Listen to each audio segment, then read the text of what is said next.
Hey. Y'all hype for Bayonetta Origins? Cause I know I sure as hell am. Alright. Oh! I've been playing a hell of a lot of Bayonetta 3 lately, and bro, that game is so fun. I've been getting so many pure platinums. This shit is so dope. But anyway, this video is getting demonetized. Not that I'm monetized anyway, but when I do get monetized, it's getting demonetized. Yeah, okay, so Stalker is complete, at least for now, for me right now. As y'all know, I have kind of been building a Stalker Mio for a while, and it's a lot more insane than I thought it was. I started off, when I first started doing the Stalker Mio, I just wanted to see, oh, how much damage can my Stalker Mio do? And my first like big moment is like what made me start building is I hit a nice little 133k damage on this, a nice little crit. I was like, whoa, what the hell? Let me actually build Stalker to see how much damage I can actually do. And I started popping off at 133k. At the time, that was the highest I hit, and by a long shot. Everything else was like 30, 40, 50k. I hit a 133k. I started popping off. And then I actually started to get into building it. All right, building Stalker and pushing it to its limit. All right, and then I started hitting higher numbers. Okay, 353. Oh no, that's 35k. I hit over 500k combined. So I guess the next highest was 452k in a single hit.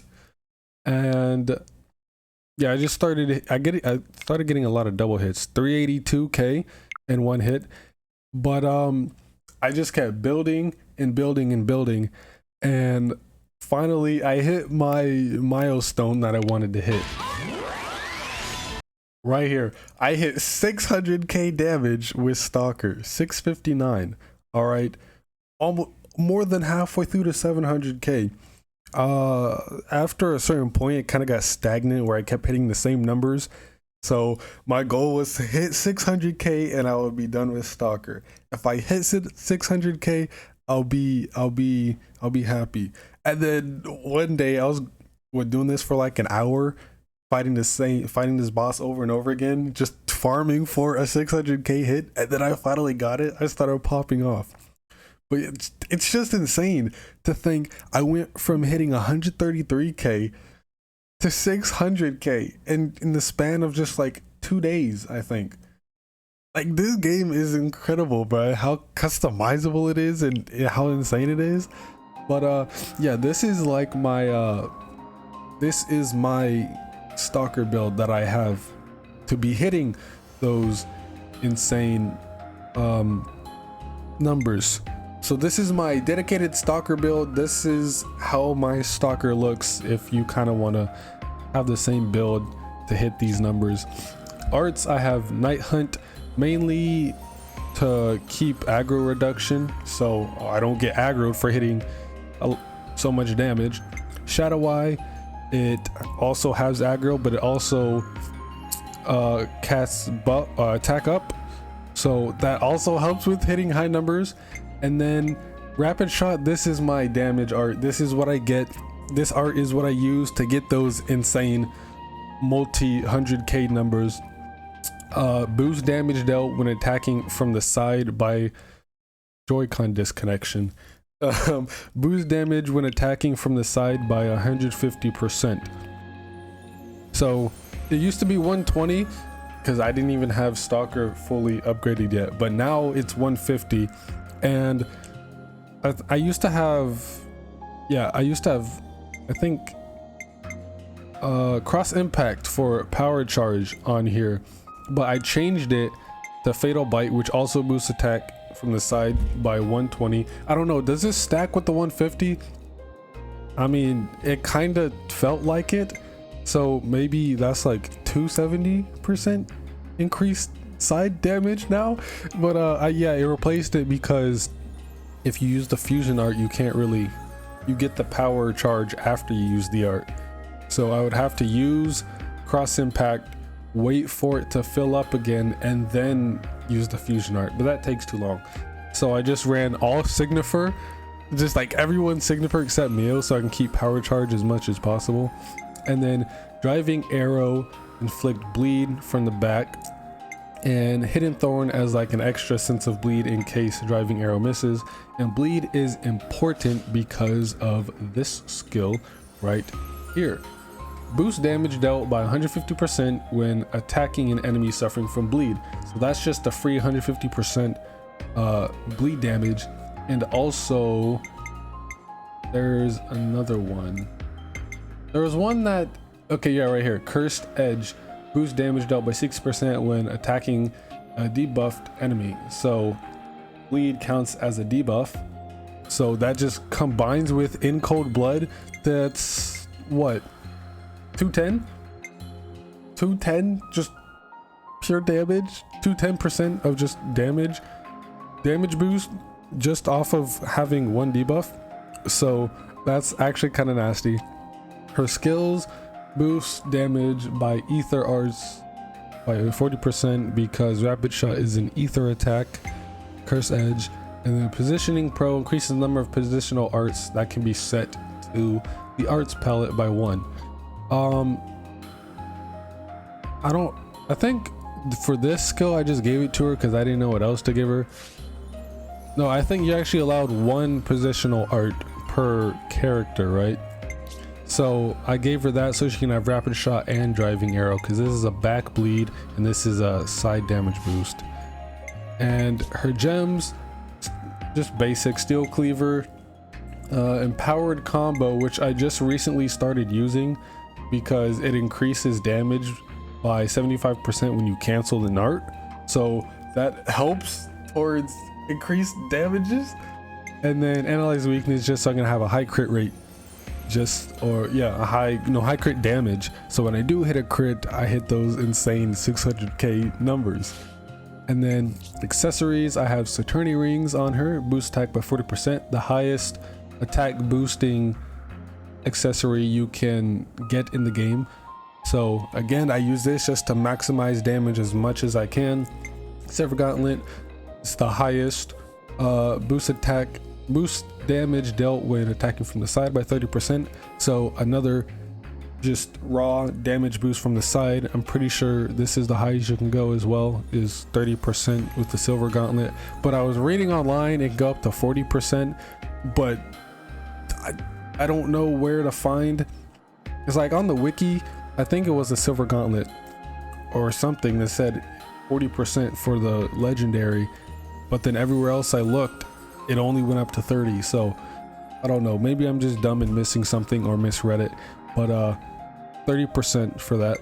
And then Lune rings I recently have. I don't remember what I had before that, but I recently gave her Lune rings, boost damage dealt by fusion arts. So I'll just wait for the arts to charge up, I guess, and then just use the fusion version of rapid shot and fatal bite, because fusion arts also boost damage. And yeah, here's the stats, but that's really all there is to it. I mean, it's really that simple. I don't know if there's like a more optimal build for Stalker to maximize damage outside of chain attacks, because a lot of people have been telling me, oh, just use landslide instead of rapid shot. It's boost damage dealt by 150% to launch enemies, and you also get a damage boost when an enemy is launched. I don't know by how much, and if that outpaces all the damage boosts I have now, or that gives her a bigger one. But landslide, 150% damage boost when rapid shot is also 150% damage boost. So just based on those two things, it doesn't really matter. But the launch damage boost may be more than everything I have. But launch doesn't really stay active for too long. It may not stay active long enough to even hit a landslide. I don't know, I haven't used landslide, but that's mainly used for like in chain attacks when you can launch lock the enemy.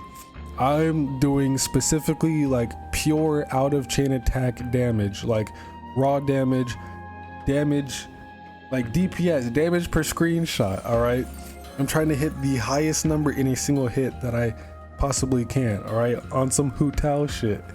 But yeah, this gets me hyped because what?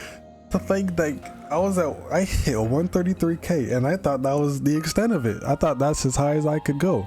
And then I started looking into it and building, and now I've quadrupled my damage.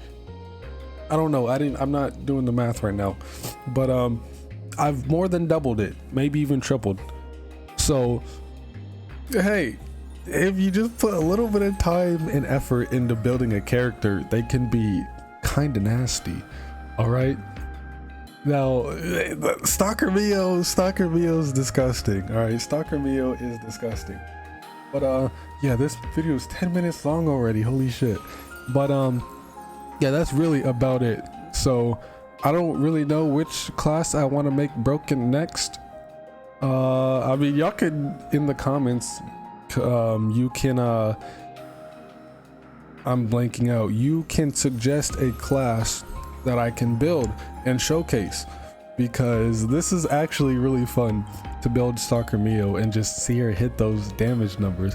And now she consistently hits like 3, 4, sometimes even 500k damage every rapid shot, if the setup is correct. And sometimes I even maxed out, well, I guess I didn't, but I put Medic Gunner on Tyon to give him Power Ring, which also grants an attack up field. I don't know if that stacks on top of the attack up buff, but yeah, just to be safe, I gave him Power Ring to give him attack up. So once I have everything set up and ready, I'll switch to Tyon real quick, run over to Mio, set down a Power Ring, go back over to Mio, and then hit the rapid shot. I don't know if that makes any type of difference. It didn't really seem like it did when I was doing it, so maybe that was a waste of time. But yeah, Stalker Mio is disgusting, bro. Stalker Mio is so fun. Building these classes and showing them off like this is really fun. But at least for me, that's it. I'm satisfied with Stalker. My goal was to hit 600k. I finally hit 600k. Maybe if I'm really feeling up to it one day, I'll even try to maybe hit a mil. I don't even know if that's possible to hit a mil with Stalker. If not a mil, then at least 700k. But for right now, I'm satisfied. That's all good. All right. Ooh, Stalker feels disgusting. But yeah, we out here. We are so out here. But yeah, that's really about it. So as always, thanks for watching. Have a damn good day. Stay safe and be well, and don't forget to play some goddamn Xenoblade.